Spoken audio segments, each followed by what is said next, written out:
Подтвердите, видно ли, что запись идет, потому что важно. В прошлый раз провели эфир, запись не сохранилась. Так, почему же осенью нам вообще важно уделять внимание своему здоровью, важно знать о видах кашля?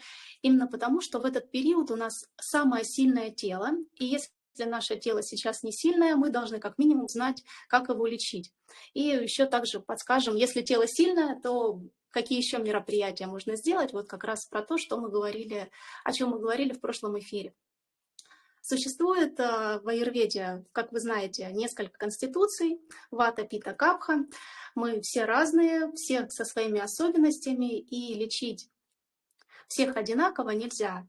И также, когда у нас проявляется болезнь, она тоже проявляется по разным типам. По вата-типу, по пита-типу и по капха-типу. И мы должны распознавать, да, чтобы назначить себе какое-то лечение, мы должны понять, а по какому же типу у нас вообще проблема идет, по какому типу у нас кашель. И называется кашель, на санскрите звучит как каса, и добавляется такая приставочка. Если по вата-типу, то это вата-джакаса, если по пита-типу, это пита-джакаса, если по капха-типу, это кафа-джакаса. Также еще существует два вида кашля, для которых мы сами себе не поможем, здесь нужен специалист. Это когда хронический кашель какой-то у вас или кашель, который, когда внешнее воздействие какое-то произошло на грудную клетку, да, какая-то травма произошла, и какой-то кашель может случиться. Ну, про эти виды кашля не будем говорить, а будем говорить про те кашли, с которыми мы можем работать, где мы можем себе помогать сами. Да? Но прежде чем себе помогать, нужно уметь его диагностировать. И получается, что вата, у нее есть свои качества у доши. Да? Она сухая, легкая, холодная, шероховатая, тонкая и подвижная. И также и у кашля по типу ваты будут качества ваты. Да, кашель обязательно будет сухой. Он будет с малым выделением мокроты. Этот кашель. Чаще всего он будет обостряться в период ваты, потому что у нас в суточные периоды они тоже распределены по дошам. Да, утром у нас капха преобладает, потом пита включается, потом вата. И также ночью тоже пита, вата и капха утром опять приходит. И вот после 2 ночи, с 2 до 6 утра у нас преобладает вата-тип. И вот в этот период могут обостряться вот кашель. Бывает, человек жалуется, вот просыпаюсь и вот кашляет. И тоже описание будет. После 2 ночи, сухой, без мокроты, ну или с малым количеством. И если мокрота и будет, она будет определенных цветов. Каждая доша имеет свой цвет выделения. И вот у ваты это коричневый и сероватый цвет вот наших выделений. Это вот моменты, на которые мы в первую очередь обращаем внимание. Кашель сухой, сколько мокроты, какого цвета. Пита-джакаса, там другие цвета идут. У питы это желтый цвет, зеленый цвет, красноватый цвет или с вкраплениями крови. И получается, что пита имеет все цвета, кроме как раз цветов ваты, кроме коричневого и кроме серого, и цвета капхи, кроме белого. Вот все цвета, отличные от коричневого, серого и белого, это будет кашель диагностирован по пита-типу. Здесь такое среднее выделение мокроты, да, не маленькое, не большое, такое что-то средненькое. И вот чаще всего зеленый и желтый цвет это указывает нам на то, что есть воспаление в теле. Если вы пойдете в этот момент сдать анализ, в анализе крови обязательно это покажет. Третий тип это кафа-джакаса, когда у нас большое выделение мокроты, много слизи, кашель такой продуктивный, да, вот что мы откашливаем, много откашливаем. Много слизи выходит, она липкая, она белая, ну, может быть, еще и прозрачная, например. Вот. И вот когда мы знаем, что у нас вот такие, да, моменты есть по кашлю, мы уже подбираем лечение. Мы знаем, что у нас в аюрведе есть 2 доши холодные, это вата и капха, и есть 2 доши, и 1 доша горячая, питта-доша. Поэтому лечить мы по-разному будем. Да? Вот если, например, при пите, чаще всего при пита-заболевании поднимается температура, которую аюрведа говорит, что сбивать ни в коем случае нельзя, если она там до 38 градусов точно ничего с температурой делать не нужно. Это как наш помощник. Она топит аму, топит токсины. Вот такое амма-минус, в общем, получается у нас естественным образом. Когда мы заболеваем, какой бы тип простуды у нас не был, мы всегда начинаем пить теплую водичку. За исключением каких-то случаев, когда у нас сильно проявлена там аллергия, какие-то воспалительные процессы на коже, много высыпаний, тогда можно пить водичку комнатной температуры. А так вот все время водичка, обязательно покой, когда мы заболели, обязательно сон, потому что сон лечит это в первую очередь любое заболевание, будь то простуда, кашель или какие-то другие моменты. Сон очень важен, потому что во время сна у нас приходит в баланс все доши, и в первую очередь это вата доша, которая очень подвижная и которая остальные доши приводит в дисбаланс. Отдыхаем, убираем гаджеты, если не смотрим телевизор, вот, потому что часто большой соблазн как бы лежать, а что делать, да, берешь телефон и начинаешь смотреть. У нас очень, когда мы болеем, у нас идет большая потеря оджаса, нашей силы, нашего иммунитета, и через просмотр, через направление своего внимания на яркие экраны, на какие-то картинки, движущиеся, бегающие, тоже будет оджас расходоваться, поэтому лучше вот таким не заниматься во время болезни. Дальше у нас, получается, мы определили, по какому типу, и здесь мы уже можем подключать различного рода травки, препараты, специи. Да, если у нас заболевания по вата и по капха типу, когда по горячим конституциям, да, по холодным конституциям, мы можем добавлять горячие напитки, теплые, согревающие. И вот один из таких напитков – это имбирный напиток. Да, у имбиря есть такое свойство, жгучее, согревающее, и вот это то, что этим дошам не хватает. Но когда у нас есть температура, когда у нас есть заболевание по пита-типу, мы такой напиток ограничиваем, мы такой напиток не пьем.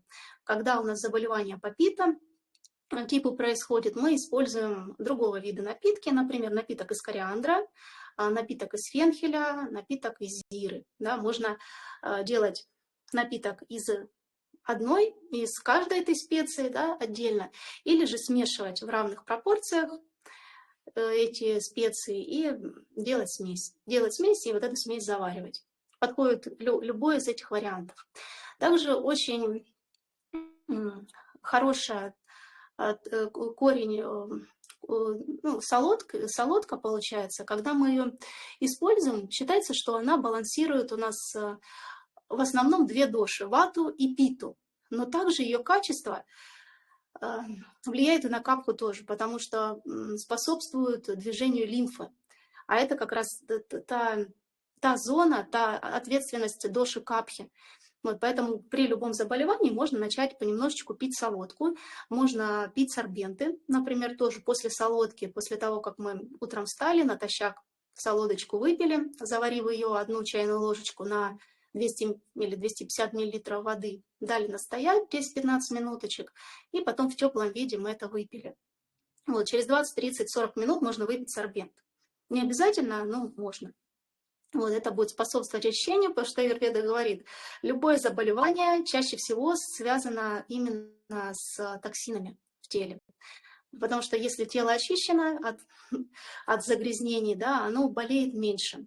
Вот. Но это не обязательно, не в 100% случаях, но чаще всего такое имеется. Поэтому аюрведа говорит, что пить горячую водичку, и даже не просто горячую водичку, если как бы есть ну, как бы силы, потому что когда мы болеем, часто как бы сил нету там еще как-то себя лечить, там какие-то отвары сложные делать. Но если возможность есть, то аюрведа говорит, первое и самое лучшее – это сделать волшебный кипяток, когда мы берем и водичку увариваем в 2 раза. Налили, например, пол-литра воды, варим ее некоторое время, это занимает более 30 минут, и она вот кипит, не сильно кипит, и чтобы сильно пузыречки не образовывались, чтобы сильно не кипело. Вижу, сейчас приходят вопросы, сейчас прочитаем. Вот, получается, чтобы сильно не кипело, ну, маленькие такие, ну, в общем, понимаете, да, чтобы сильного бурления не было на маленьком огне. И получается, что водичка уваривается в 2 раза, и считается, что вот этот кипяток, он целебный. Сейчас прикрою штору, потому что очень светит глаза. Хотя бы немного. Так. Так, вот так мягче. Поэтому солодка, она благоприятна. Она мало того, что смягчает всякие проявления в горле, да, когда жесткость, когда першение, вот солодочка, она очень мягкая. Вот, даже когда много мы говорим, даже у нас как бы кашля нет, но когда от большого говорения, от напряжения связок, вот просто попивать солодочку, это будет очень благоприятно, будет смягчать. Также мы можем здесь... Вот имбирный напиток, он подходит для ваты и для капхи. Напиток из зиры, фенхеля и кориандра подходит для питы. Солодка подходит для 3 дож. И также сейчас отвечу, наверное, на вопросы и расскажу вам, какие есть процедуры, которые подходят для баланса каждой из дож. Так. Просят повторить, какие виды кашля. Вот. Ну, это посмотрите, эфир записывается. Вообще 3 вида кашля, вернее, существует 5 видов кашля, но мы разбираем 3 вида кашля, которые относятся к вата-типу, к пита-типу и капха-типу. Ну и вот в начале эфира как раз было о том, как их различить, эти виды кашля. Вот. Но эфир записывается, надеемся, что запись будет. Если нет, то отдельным постиком про это все напишем, если вдруг эфир не сохранится. Получается, что для каждой доши, для баланса каждой доши есть идеальная процедура. И вот для ваты это считается, что это процедура басти, по-простому клизмы, да, в аюрведе мы это называем басти, васти, вот, и нам уже привычно это слово, но не каждый знает. В общем, это клизмы очистительные и питательные, да, череда всегда идет. В аюрведе мы не делаем только очистительные басти. Вот. Для питы это лучше всего сделать послабление, да, чтобы у нас слабительный эффект произошел. И для капха-типа, когда мы определяем свое заболевание по капха-типу, нам важно сделать процедуру, которая называется насия, которая очищает наш нос. Но вообще насия, она, в принципе, при каждом типе она несет очень хороший эффект, благотворный эффект. Потому что какая бы простуда у меня ни была, все время насия, она очень хорошо нос прочищает. Вот буквально там какие-то первые признаки заболевания насия очень быстро, как бы не дает загрязнениям оставаться внутри. Загрязнения очень быстро выходят из нашего тела. И получается, что вот эти процедуры, которые назвала, да, каждая предназначена для определенной доши. И вот мы сейчас будем делать сезонное очищение, и на сезонном очищении мы работаем с каждой из этих дож, делая вот эти вот процедуры. Да, процедура насия, когда мы закапываем травяные капли, они маслянистые, но смешаны с травяным отваром. Очень мощные, сильные травы, которые у нас через нос, попадая в горло, провоцируют здесь в горлышке, так начинает такое трение, першение, и очень хорошо слизь начинает отходить снутри нашего тела, да, если она здесь застоялась. Но часто мы думаем, что с нами все хорошо, у нас все хорошо дышит, но как только мы начинаем делать эту процедуру, люди удивляются, что сколько всего сидело как бы во мне, и сейчас оно нашло выход. И очень хорошее как бы облегчение получается. Расширяются каналы, углубляется дыхание, больше кислорода поступает в тело, активность тела увеличивается. Вот, но также мы к этой процедуре готовимся. Вот на курсе по очищению у нас есть специальная подготовка. Мы не просто закапали капельки в нос, а мы еще немножечко прогрели, да, прогрели гайморовые пазухи, прогрели лобные пазухи, либо подышав над паром, да, что тоже как бы благоприятно. Если у вас небольшое количество слизи, вам подышать над паром очень хорошо. Вот то, что можно делать в домашних условиях, когда вы болеете. Мы над паром подышали, может быть, добавили туда специй, например, гвоздичку, черный перчик. Если у вас есть эфирные масла, то масло чайного дерева, пихты тоже очень хорошо пробивает, прям нос становится свободнее дыхание.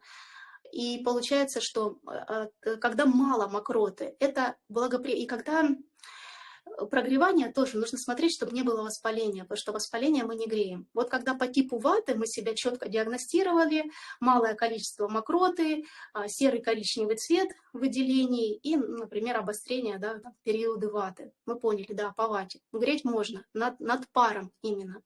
Очень хорошо, потому что вата, она по своей природе сухая, и вот пар ей благоприятен.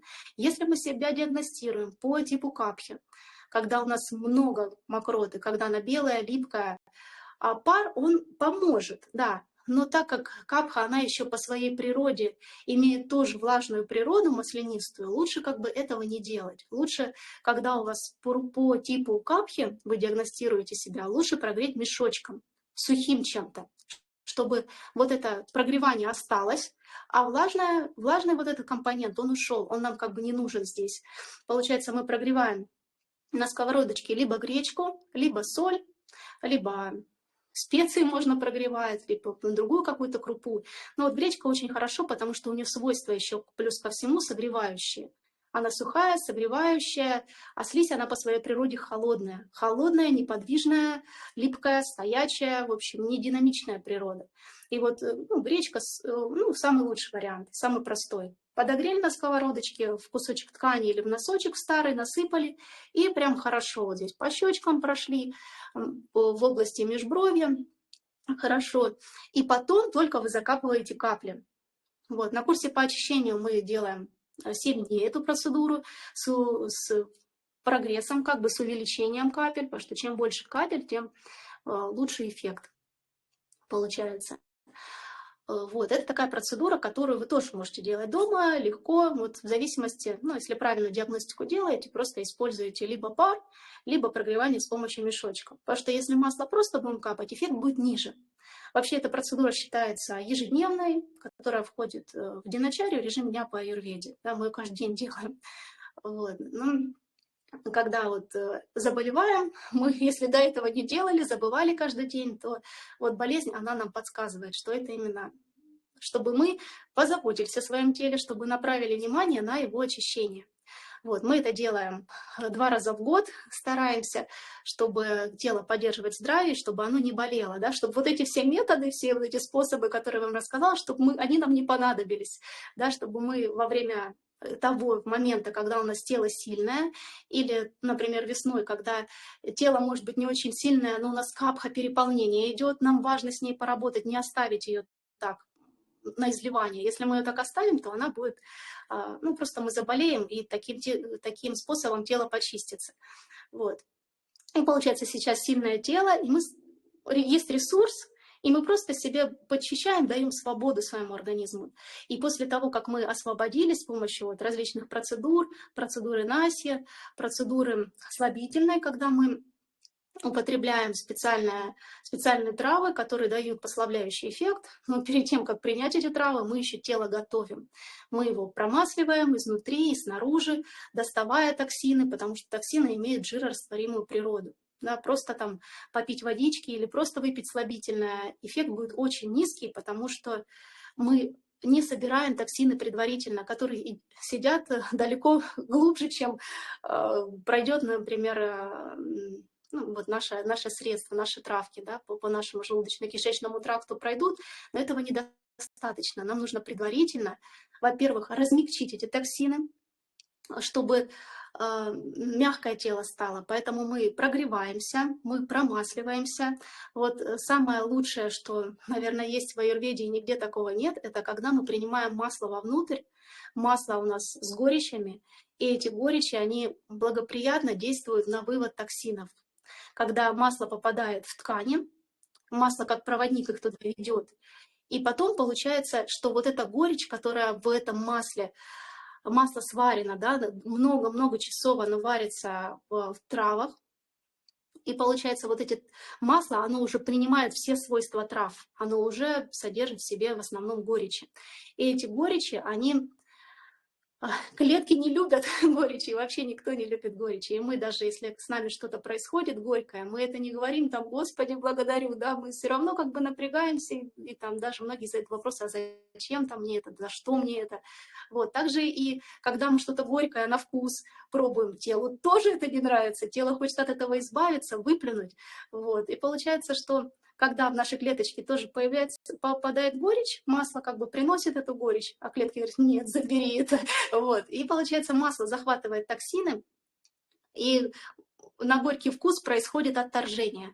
И как раз оно все в желудочно-кишечный тракт выходит, мы потом спокойненько пьем слабительное, и вот все, что вышло здесь, все, что мы насобирали, вот, мы это выводим. Такая глубокая, мощная процедура, которая дает хороший результат. И еще одна процедура – это басти. Это клизма, уже говорила, что там есть череда очистительных, питательных. Также аюрведа очень большое внимание уделяет толстому кишечнику, потому что там происходит все у нас всасывание питательных веществ. И если он чистый, если там хороший доступ, то мы не испытываем никаких дефицитов по витаминам. Вот, мы и чистим это место, и тут же наполняем, да, делая питательные басти, чтобы кишечник как бы наш принял это все. Также на определенном этапе мы рекомендуем сдать кровь на сезонном очищении, чтобы токсины, если какие-то вдруг в лимфу попали, в кровь попали, мы немножечко их как бы сбрасываем, и кровь обновляется, получается хорошая циркуляция. И после всего вот этого нашего очищения мы укрепляем еще тело. Мы принимаем специальные препараты. Это называется рассаяна, это называется омоложение. В общем, то, что будет давать нам силу в последующие сложные периоды для нас, в зимние. Вот самый сложный период – это шишир будет, когда будет сильный мороз, и тело наше... В общем, сейчас нужно укрепить, пока оно сильное, пока еще основная масса людей не болеет. Как бы, если мы сейчас болеем, задача посмотреть, что мы делали в предыдущие периоды не так, что мы делали вот перед, что-то не то, если сейчас вот происходит. Либо какой-то стресс был, либо какая-то нагрузка была избыточная, либо неправильное питание в определенный сезон, вот, потому что в каждый сезон аюрведа нам говорит, есть причины заболевания. И одна из причин заболевания – это привязка к сезону. Привязка к сезону, к чувствам еще тоже, когда мы сильно привязываемся, избыточно. И также, когда и недостаточно чувств мы испытываем. Тоже, когда мы какие-то естественные позывы сдерживаем или какие-то наши чувства тоже блокируем. Тоже как бы есть причина заболевания. И вот одна из основных – это когда мы привязались к сезону, как встречаю таких людей, которые говорят, ой, вот там сырого много полезно, там же все витаминчики, мы там на сковородке все витамины там, в общем, сжигаем, и нужно там все сырое кушать. А на самом деле все зависит от сезона. И есть сезон, есть хороший огонь пищеварения, мы это делаем. А если и не сезон, и пищеварение наше как бы не очень, да, вот что тоже на сезонном очищении мы налаживаем огонь пищеварения. Потому что наш огонь, да, он у нас как часто сравнивается как очаг в доме. И получается как камин, да, который надо постоянно поддерживать. И как мы его поддерживаем? Да? Когда-то большие дрова положили, ждем, пока там он разгорится. Да? Это когда вот мы, например, тяжелую пищу поели, мы дальше уже ничего не кладем и не запиваем там ни в коем случае. Там, потому что надо вот этому огню разгореться. Да? Когда-то, там, чтобы разжечь огонь, там маленькие щепочки кладем. А в какой-то момент нам нужно, чтобы камин погас, и убрать там золу, почистить его. И вот этот момент, это как раз и есть вот то, что мы делаем на сезонном очищении. Мы вот эту золу, вот это все убираем, как бы огонь погасили, и потом мы его восстанавливаем, зажигаем вновь. Восстанавливаем до хорошего уровня, и потом принимаем питательные вещества, когда тело просто вообще способна это все принять в себя, прям всосать, так, как у меня подружка как-то рассказывала, что она долгое время была на сыроедении, там тоже свои проблемы как бы были, и потом она говорит, когда я первый раз там съела рыбку или что-то, у меня был сильный дефицит B12, и вот она рыбу начала есть, и получается, она говорит, я когда этот кусочек рыбы съела, говорит, такое ощущение, как будто у меня просто так организм это все вот втянул. И вот такое ощущение вот после панчакармы, когда мы немножечко, хоть мы там и не голодаем сильно, у нас там такое питание, мы там кичери кушаем, и овощи тушеные, и супчики. Главное как бы убрать сырое и убрать тяжелые продукты, мясо, рыба, яйца. Вот. И не голодаем. Но когда у нас происходит выход, там 2 денечка у нас, ну, такая, будем говорить, относительно строгая диета. Там тоже рисовый отварчик, рис поплотнее, и потом там тоже из маша или из красной чечевички супчик. Ну, такое все легенькое, чтобы не нагружать Агни. Вот. И потом после этого ну, вся пища, она просто божественная окажется. Вот просто много уже пишут про это, что говорят, это люди легко отказываются там, от каких-то своих старых привычек, потому что простая еда, она кажется очень вкусной после очищения. И когда мы еще подаем какие-то питательные вещества в этот момент, это, ну, тело это принимает. Ты это прям чувствуешь, как тело наполняется после очищения, потому что оно все. Мы, когда на диете на какой-то сидим, ну, это относительно у нас диета, да, хоть и на короткий период, и не строгая диета, но все равно мы себя ограничиваем в каких-то продуктах. И получается, наш организм, он немножечко как бы в дефицитном состоянии оказывается, и он допереваривает непереваренные остатки пищи, которые у нас лежат. Вот все то, что было не востребовано в нашем теле, он начинает с этим работать. А невостребованного у нас много. Вот кто чистки проходит, говорит, ну, и недопереваренных остатков много выходит. Вот это и говорит, что и огонь слабый, и загрязнение есть, и, соответственно, токсичная среда образовывается, потому что все время это лежит и, ну, как бы, и плохо пахнет, скажем так, внутри. Так, сейчас еще вопросики посмотрю. Выделения откуда выходят? С носа или из горла? Выделения могут и из носа, и из горла выходить. Есть и там, и там. Как бы мы смотрим и на те выделения. Обычно они одного цвета. Можете еще литературу какую-нибудь почитать, посоветовать, чтобы можно было бы самой углубиться, кроме Аштанга Хридая Самхиты. Литературу. Ну вот недавно как раз вот Ирина в клубе Алена рассказывала про Дипака Чопры книги. У него много информации. Вот тоже часто рассказываю, что первая моя книга, которая вообще меня, наверное, устремила к аюрведе и дала какой-то вкус к аюрведе, эта книга, она современная. На тот момент, это был 2014 или 2015 год, и вот эта книжка попала мне в руки, у нее было такое кричащее название, так в тот момент она меня очень как бы этим названием зацепила. Она называлась «Здоровая, красивая, сексуальная». Вот. И там, вот, там было рассказано про аюрведу, там было рассказано про доши, там было простые рецепты, там каких-то смесей специй, про специи было рассказано, про йогу, что определенным дошам нужна-то такая-то йога. И вот как раз тогда йога вошла в мою жизнь, и аюрведа, вот они одновременно в это время начали проникать в меня, вот именно после этой книги. А так, конечно, это все знания, они собираются по крупицам, не из книг, а больше как бы от учителей, от различных обучений, от своего какого-то опыта. Вот так оно вот складывается в какую-то копилочку. Вот поэтому так сказать, что вот... Еще мне очень нравится книга, тоже в свое время дала такое понимание, вообще, что такое оджас. По-моему, Сергей, то ли Строцкий, ну вот книга называется «Оджас». И там очень здорово описано вообще, почему оджас наш падает, да, когда... И вот то, что аюрведа и говорит, причина заболеваний, когда у нас теряется вкус к жизни, когда мы какие-то вещи, которые, какие-то хобби у нас, они просто у нас их нету. Да, у нас даже нет вот этого огонька, вот этого желания, а чем мы хотим заниматься. Да, и вот там как раз описывается история, когда мужчина уехал учиться в Америку, и получается, что он потерял какой-то интерес, вот у него там друзей как-то мало было, мало какой-то деятельности, которая ему приносила удовольствие, да, и радость от жизни. Вот. И он начал болеть. Он начал болеть, и потом он где-то там на какой-то там улочке проходил, и ему там это такой, он раз посмотрит, там аюрведический кабинет. И он как-то вот прошел, но сердечко его в этот момент очень как бы активно застучало, что он понял, мне туда надо. И он через какое-то время пришел к этому доктору и рассказал там о своих проблемах. И как раз доктор ему говорит, а вот сколько ты здесь живешь, как бы какая у тебя деятельность, чем ты занимаешься. И вот этот период, когда ты начал болеть. И вот в тот момент, когда он говорит, ты понял, что я потерял вот какой-то огонек и какое-то желание, какое-то хобби, у меня, ну, как бы вот пропало какой-то интерес.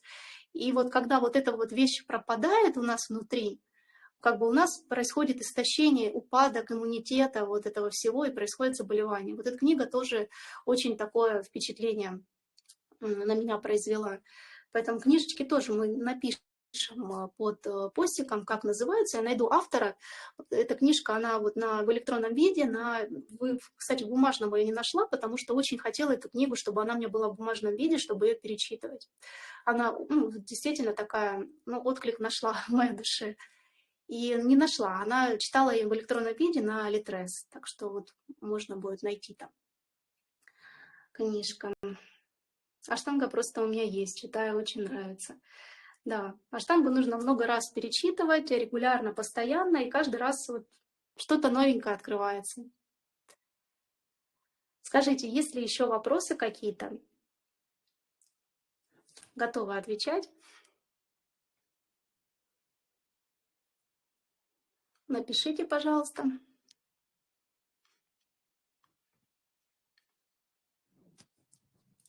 Ну и всех мы приглашаем на сезонное очищение.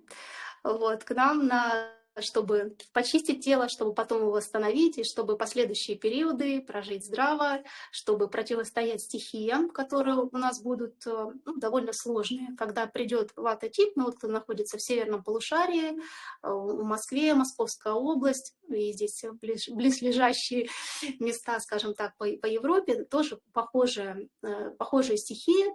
И здесь будет как бы холод, будет напряжение, будет вата, и это очень сложно для тела. Очень сложно, поэтому мы уже сейчас, например, начинаем принимать магниевые ванны, чтобы вот это напряжение, оно постепенно копится. А в какой-то момент оно просто приносит проблемы, заболевания, там, повышение давления, запоры, там, нарушение сна и другие. Вот, поэтому сейчас уже потихонечку у нас есть аюрведический клуб, где мы обсуждаем питание, процедуры, травы сезона. В общем, все любые вопросы по аюрведе мы там обсуждаем. И как раз вот мы в клубе уже начинаем принимать магниевые ванны, потихонечку перестраивать питание на нужный сезон. Вот, потому что наше тело, наша его сила зависит от того, как правильно мы проживаем сезон. Если мы в сезоне что-то делаем неправильно, чаще всего мы в следующем сезоне болеем. Так, про выделение повторить. Давайте повторим. Выделение у ваты, если мы по вата-типу диагностируем малое количество мокроты, выделение у нас коричневого и серого цвета. Обострение чаще всего происходит в период ваты после 2 ночи. По пита-типу зеленые, желтые, красноватые и с кровью выделение. Желтый-зеленый говорит нам о воспалении, о воспалительных процессах, которые идут, которые лучше не греть. Вот в таких случаях, если еще обостряются какие-то аллергические реакции, высыпание на коже, да, здесь вот можно как раз прохладную водичку пить. И по капха-типу это всегда белые выделения и большое количество мокроты.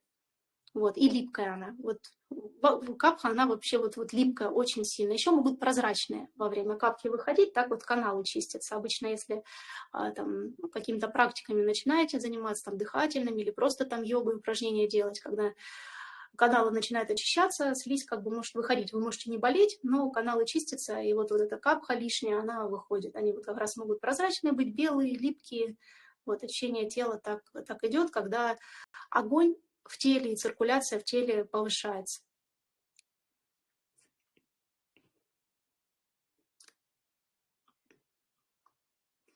Еще ждем вопросов. Сейчас Елена печатает, может еще что-то.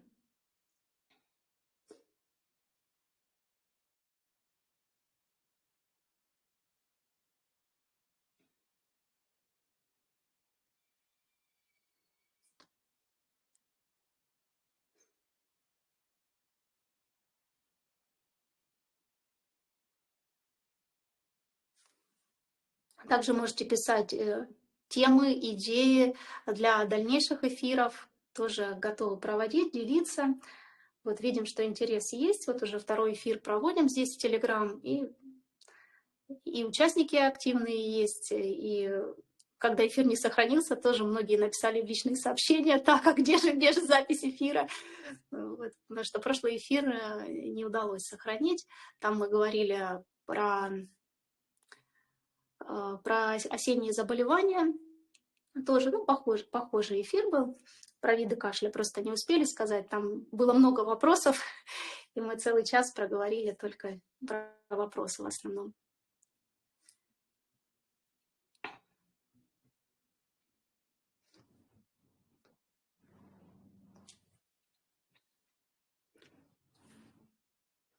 Ждем Элину.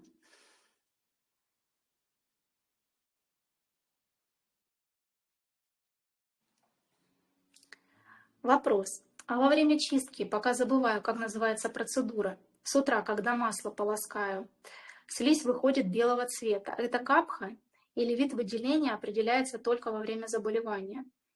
Нет, это капха, да, это выходит капха, когда по утрам, это ну, как бы наша и задача, чтобы излишне... Вот эта процедура, все, что мы, когда мы воздействуем выше груди, это как бы зона капхи, и она здесь локализована. И это ее зона, и она как бы будет выходить здесь. Это как бы, да, так и есть.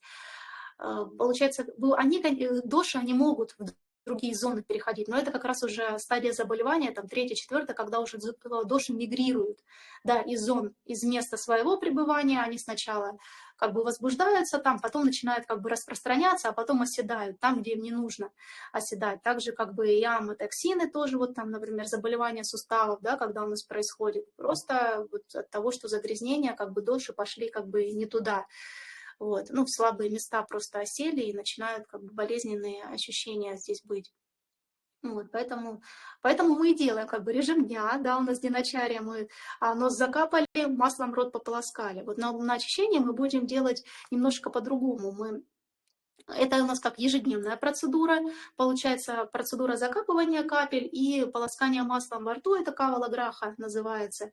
Это утренняя ежедневная процедура. Когда мы глубже идем, мы полощем потом рот смесью куркумы и соли. Вот, потому что куркума, она очень хорошо как бы обеззараживает, вот, соль очень хорошо подтягивает эту слизь сюда. Ну вот масло тоже подтягивает. Вот сама, когда делаю, бывает встал, нос прекрасно дышит, думаешь, да ладно, зачем, есть здесь дела поважнее. Вот, ну бывает, там не успеваешь. Но когда ты это сделаешь, ты понимаешь, что все равно маленький комочек слизи раз и вышел. А так бы он просто у тебя там бы как бы и сидел и препятствовал. И гандуша вообще очень хорошо от нее голос открывается. Вот бывает даже встал как-то, хрипишь, там гандушу сделал, и прям такой звон в голосе идет. Потому что канал прочистился, да, вот когда мы через пение, через полоскание, вот, через воздействие вот маслом, вот этот канал, он как бы открывается, очищается, и, ну, в общем, тот орган, который должен работать, он начинает работать ну, более естественно, правильно и свободно. Вот поэтому эта процедура, она именно считается для ежедневного, ну, благоприятно. Потому лучше не пропускайте.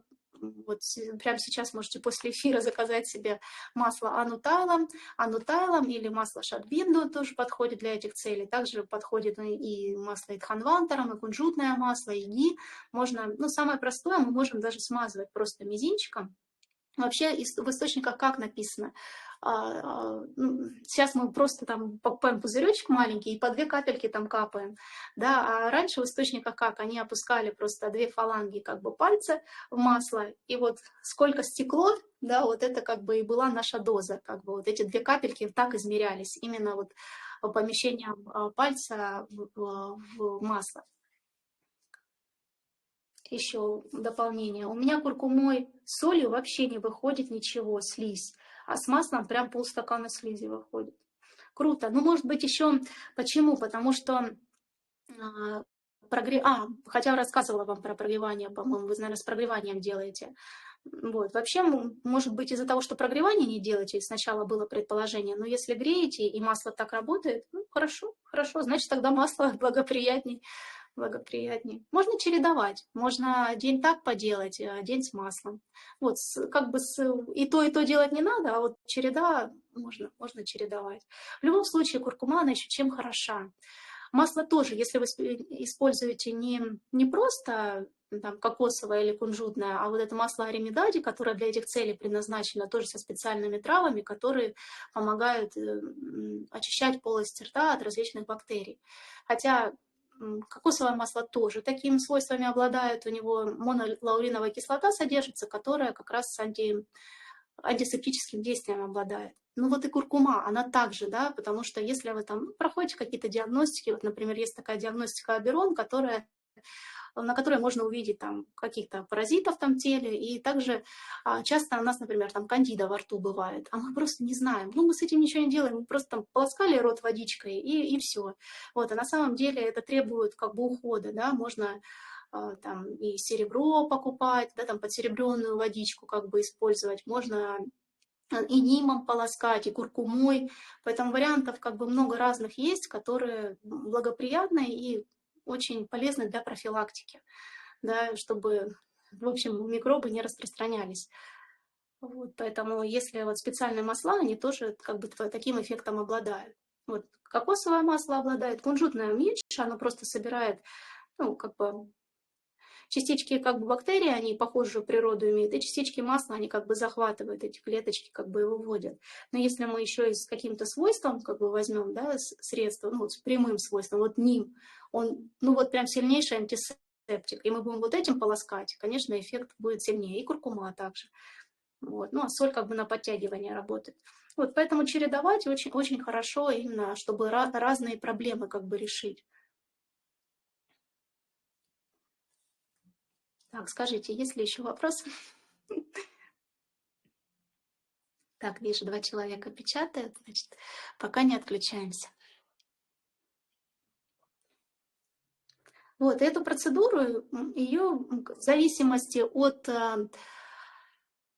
проблемы, если, например, у нас много капхи, да, мы знаем, мы уже определили, у нас есть дисбалансы по капхе, то мы таких курсов, да, вот мы, например, зашли на чистку, на сезонное очищение, и мы рекомендуем там 3, 5 или 7 дней. Но мы сразу понимаем, что нам надо 7 дней, потому что 3 дня это вот у кого вообще никаких проблем никогда сам ухо, горло, нос не бывает. Вот. Если как бы время есть, если настрой есть, то мы делаем 7 дней. Если мы понимаем, что эта проблема у нас как бы присутствует в нас, когда у нас там аллергии начинаются, различные полинозы, да, весной, нам нужно сделать вообще несколько курсов или более длительный курс там, на 21 день. Вот это вот ну, как бы комбинации, длительности, они тоже могут подбираться индивидуально вот в зависимости от проблемы, которую нужно решить. Также как бы и процедура Басти, процедура клизм. Кто-то 3 денечка поделает или там вообще не поделает, ему достаточно будет просто там процедуру Веречина сделать, и дальше он не пойдет. Вот, например, у меня первая чистка была, и так и делала. Думаю, Басти, какие Басти? Не хочу никаких Басти, мне и так уже все хорошо. Вот. Ну, а у кого есть проблема, например, у кого есть запоры. Также вот есть книжка, вот тоже, кстати, вот почитать обязательно, вы сейчас на панчкарму пойдете, вот в каком-то курсе прямо ее рекомендовала. Говорю, вот проходите панчкарму и прям читайте, чтобы вы понимали, для чего как бы каждая процедура, хотя мы рассказываем, потому что у нас учебно-практический курс, мы как бы рассказываем, учим, что вы как бы доктором просто становитесь для себя и для других. Многие сейчас вот там мне пишут, у нас панчкарму несколько раз прошли, сейчас уже сами делают. Ну, какой-то совет все равно просят, если что-то они там недопонимают, там как-то, потому что там у девушки вот была аллергия на касторку, да, и как бы спросили просто, каким препаратом там можно заменить. Поэтому вы просто специалистом станете в этой области. И получается, что вот эта книжка, она очень вдохновляет, да, когда вы понимаете, какие проблемы решает панчкарма. И вот, например, Басти, они, например, больше показаны, вот Сунил Джаши в своей книге «Панчкарма» он описывает очень свой первый опыт, когда он к нему, и его первый опыт был очень сложный, к нему обратился пациент, который уже прошел все, и это было очень длительно, у него была икота. Он икал, и ничего не помогало. Он там лежал в госпиталях разных. Ну, в общем, все, что можно, он уже перепробовал. И ему его соседка говорит, слушай, а попробуй-ка ты аюрведу. Она уже какие-то травки вот употребляла, как бы видела в этом пользу, смысл. И она говорит, вот обратись, у нас тут вот есть сосед, и как бы он доктор аюрведы, сходи-то к нему. Ну, в общем, он его вызвал, этого Сунила, и получается, Сунил уже смог как бы, ну, определить, да, потому что каждая болезнь, каждая проблема, она проявлена по определенной доше. И вот икота – это дисбаланс по вате. Для ваты самая лучшая процедура – это басти. И казалось бы, где икота и где басти? Вот, и он начал делать ему процедуры басти. И он, конечно, один раз делал, ничего, второй раз делал, тоже ничего не получилось. И он, конечно, начал в себе разочаровываться уже как доктор. И, в общем, получается, что он сделал басти и ушел. И вечером пришел, чтобы сделать повторную процедуру. И этот человек больной, который ждал его на пороге, там со слезами, со словами благодарности, потому что он сходил в туалет с прессованными каловыми массами, которые там были, да, циркуляция ваты была неправильно, была заблокирована, ну, как бы нижняя часть тела, не было правильной циркуляции. Получается, что освободившись от этого, он как бы получил благо. Вот, икота прошла. Вот такой случай. Вот поэтому такую книжку, она, ну, она очень вдохновляющая, поэтому во время панчакармы прям рекомендую, ну вот рекомендую всем, кто пойдет на панчакарму, кто не пойдет просто для вдохновения, для понимания, что это такое, потому что сейчас вам немножечко рассказала, вот, а, ну, в книжке вы можете более подробно, спокойно дома как бы все прочитать, осмыслить какие-то моменты. Спрашивает, какой рецепт куркума-соль?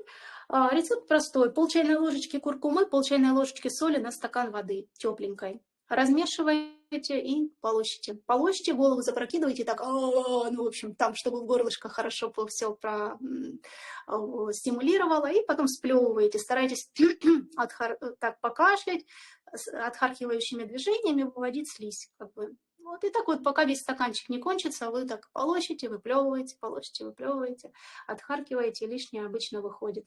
Вот если лишнее не выходит, это говорит, что 3-4 денечка поделали, не выходит, значит, там нет проблемы. Обычно в первые 3-4 дня уже видно, есть ли чему выходить или нет. После куркумы и соли у меня горло болит, так как отхаркивать не умею сама, а масло, оно само как-то выводит. Ну, здорово, вот это как бы, ну, индивидуально подходит. Инструменты как бы есть, инструменты разные, инструментов много, кому-то что-то одно в любом случае подойдет. Подскажите, пожалуйста, для полоскания ним это масло или порошок разводить? Порошок. Вот масла нет, масла не получится. Хотя не пробовала. Масло очень плохо пахнет, очень горькое. Ну вот на вкус не пробовала, но наверняка горькое, потому что это самая сильная горечь считается в аюрведе. И оно очень плохо пахнет. Вот, не советовала бы. А так вот порошочек развел, тоже там пол чайной ложечки, от половины до чайной ложечки на стакан развели. Оно как бы, ну, не сразу замешивается хорошо, но все равно помешали, вот, и таким вот полоскаете, водичка, отвар, как сказать правильно. Вот, и получается, что аюрведа нам в диначарье, что она нам говорит? Что есть вот эта процедура кавалаграхи. Она описана в графе гандуш. И есть как бы гандуши, когда мы просто маслом наполняем рот, щеки вот так до полна и держим. А есть, когда мы полощем кавалаграха. И вот кавалаграха, она должна все время, маслянистая кавалаграха, она должна заканчиваться в идеале, да, там как бы их несколько.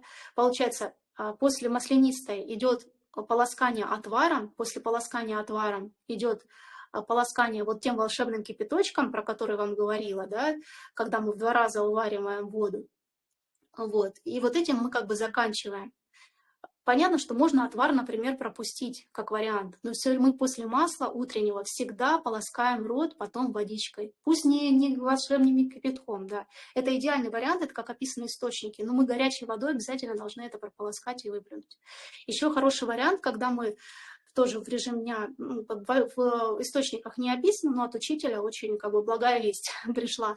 Получается, что когда мы маслом прополоскали рот, у нас еще как бы маслянистый рот остается внутри десны, и мы можем еще и десны промассировать. Это очень хорошо, чтобы зубы в порядке были, все время питательные вещества поступали, чтобы здесь кровообращение было хорошее. Получается, мы большой палец назад, а этот указательный вперед. И проходимся по деснам туда-сюда, туда-сюда. Массируем вот над каждым зубиком. В одну сторону, потом в другую и в нижнюю челюсть. Указательный туда, большой сверху. И получается, проходимся по деснам. Хорошо их промассировали, и потом горячей водичкой промыли все. Вот это вот идеальный вариант диначарьи будет, если последовательность диначарьи, там мы сначала зубки чистим, потом язык, потом глаза, потом капли в нос, потом вот как раз полоскание маслом, массаж десен и водичкой полоскаем. А вот что делать людям-аллергикам? У моей подруги аллергия на все травы, лечится только антибиотиками. Нужно пробовать. Есть, можно же и без трав. Вот, например, моя первая панчакарма прошла, постоянно рассказываю, тоже вот, ничего, вот простые ингредиенты, 3 ингредиента было. Масло ги, имбирный напиток был. Вот, ну можно не имбирный напиток, можно там черный перчик брать. Главное что-то, чтобы помочь вот этому маслу ги перевариваться. В принципе, если огонь сильный, то можно и без вот этих компонентов. Масло ги для промасливания масла тела у меня было кунжутное, но если она аллергичная, ей кунжутное не надо, ей нужно нейтральное, например, оливковое взять. Все, и для слабительного, опять же, если у нее аллергия на касторку, вариантов, какие еще можно использовать. Трипхолу можно использовать, можно триврит использовать, ну, как бы варианты есть, можно пробовать. Поэтому даже с аллергией, если аллергия, это прямое показание, потому что аллергия – это заболевание крови, загрязнение крови, так правильно сказать. А загрязнение крови, оно лечится через поносы, через веречину. Процедура, основная наша процедура на курсе по очищению. Поэтому аллергию она по-другому не вылечит. Ну, антибиотиками точно. Вот. Поэтому с аллергиками тоже можно работать. Они же все равно как-то живут, что-то кушают, поэтому не на все у них как бы аллергия, да. Вот, поэтому просто пробовать продукты, продукты и препараты, которые несут меньше вред как бы для тела. Да, аллергия проявление пита, да, все верно. Проявление пита. Любые высыпания – это проявление питы в основном. Покраснение, да, вот то, что красное, то, что мы сейчас говорим, да, красноватый цвет во время кашля. Вот, также и на коже, все то же самое мы диагностируем. Красный цвет, мы видим, что, да, пита проявлена. Вот, потому что пита, она же со второй тканью связана, да, с кровью, тоже вот с красным цветом, поэтому попить. Есть аллергия на траву, значит, эта травка помогает очищению? Нет, не обязательно. Не обязательно, ну просто так организм реагирует. Просто организм сам аллергичный и на траву как бы так реагирует. Вот, нет, идеально, чтобы аллергии как бы не было. Ну, бывает там, да, на полынь аллергия, это как бы что-то сильное аллерген. А если вы какую траву, да, если вы какую-то безопасную траву пьете, а у вас аллергия, то это проблема в теле, а не в траве. Поэтому смотря какую траву. Вот, например, полынь, она часто дает аллергию многим людям, потому что это сильный аллерген. А вот про какую траву вы пишете, не знаю. Скажите, есть ли еще вопросики? Мы планировали эфирчик сделать недолгим, чтобы людям было легко смотреть, там не больше часа, поэтому у нас еще 5 минуточек есть в запасе. Если вопросы есть, задавайте. Вот, если вопросов нет, будем потихонечку завершать.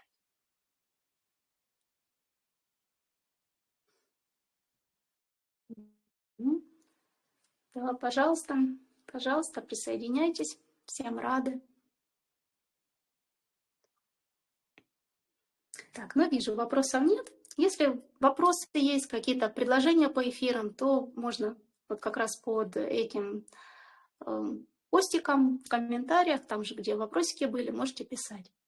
Всех благодарю за просмотр, за желание получать знания, потому что знания – это самое ценное. Потому что иногда мы вроде бы и рады как-то по-другому воздействовать со своим телом, взаимодействовать с ним, но от недостатка какой-то информации как бы не получается. Поэтому благодарю вас, всех люблю, все, до встречи.